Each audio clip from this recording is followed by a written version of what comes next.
Hello everybody, welcome to Green Horde Heroes. My name is E.T., your big fatty if you will, from the Dice Matrix, and I'm here to show you the survivors slash actors slash heroes, all the related powers and how they work. Now you're going to notice in this handy dandy two-sided insert that comes in your Green Horde Wave 2 box showing all the positions of your survivors and baddies from the Wave 2 base Kickstarter. I'm going to cover each of these figures individually in separate videos. So you can just go to the hero or baddie that you want to learn about and click on the related video. So let's get started and start waking up these survivors. Let's begin.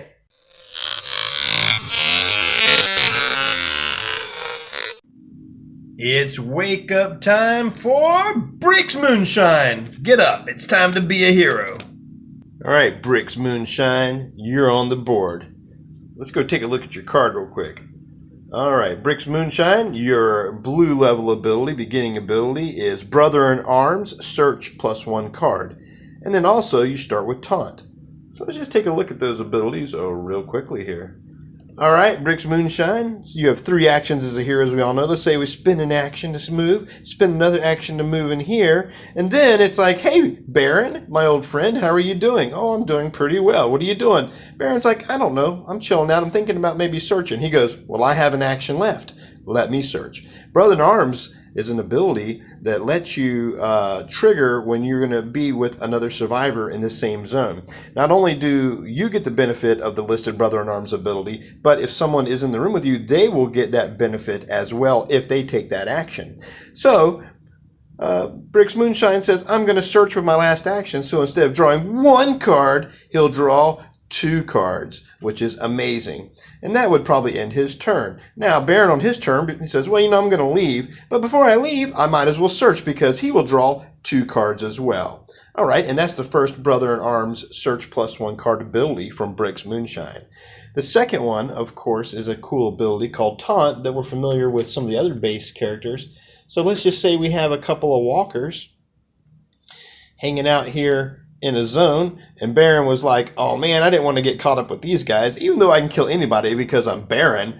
But yeah, Brix says, you know what, I have the taunt ability. So what happens is he immediately picks a zone within the line of sight and says, I'm taunting you. And these zombies will go like, activate, and they will move. Activate, I will move. Now they ignore anything that they're in the zone with to currently try to get to the person that's taunting them. So that can kind of free up another character. Now hopefully Brix has some more actions to take care of these guys, because if not, he's going to have an issue with these guys right here. And this guy, look at him. He's going to throw his shoulder right in the middle of you, and you're not going to like that at all, Brix. So anyway, that's the taunt ability. Let's move on to your yellow abilities. Okay, it looks like we just leveled up into the yellow zone, so you move down one of your experience pegs, which is standard on almost every character. The second, or the very first ability you get, which is in the yellow zone, is +1 action, which means instead of now 3 actions, you will get 4 actions. All right, so Brix Moonshine says, I'm here hanging out, Baron. It was cool hanging out searching with you, but you know what? We need to take care of some of these bad guys coming up. So I'm going to spend 1 action to move into this zone. I'm going to spend another action to move into this zone, and now I'm going to take an attack. Now Brix has a short sword, so he's just going to roll a die, and he needs a 4 or greater, and bam, he kills one of these guys. Now normally his turn would be over, but now since he has the extra action, he'll get 1 more attack if he chooses to do that as his action.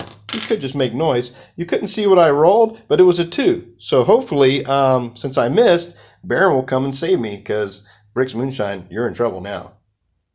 Well, look who just leveled up into the orange zone. Now, there's 2 choices for Brix Moonshine here. He can choose +1 additional magic action, or he can choose +1 free melee action. Sorry, they both say free. +1 free magic action or +1 free melee action. Well, at this time, there's no magic actions really for Brix Moonshine to use, so he's going to use choose +1 free melee action. Okay, and both of these basically state that you get 1 additional free action, but it has to be pertaining towards it. So if there was a magic action to be taken, let's say now he has 4 actions, well, he could get an additional action as well, but it has to be used for magic. But we chose the melee action. So what happens is Brix Moonshine can go, you know what? I'm going to go ahead and use my +1 free melee action now because I know I definitely want to swing. I'm caught with these orcs. So he says, boom, I kill this guy. Now he still has his 4 actions left over to do what he wants. He could actually spend 2 of those and move away, as we know. But what are you going to do in Zombicide? But you got to kill people. And he misses. And you couldn't see that off the table, but it was a 5. He kills this guy. And so that leaves him with 2 extra actions now. 2 actions, so he can move freely, go move here, hang out with Baron again, his best friend forever. All right, look who leveled up again. They made it all the way to the extraordinary danger zone of red here. And so there's 3 abilities. For Brix Moonshine, though, I'm probably going to choose Barbarian. But let's just take a look at these real quick.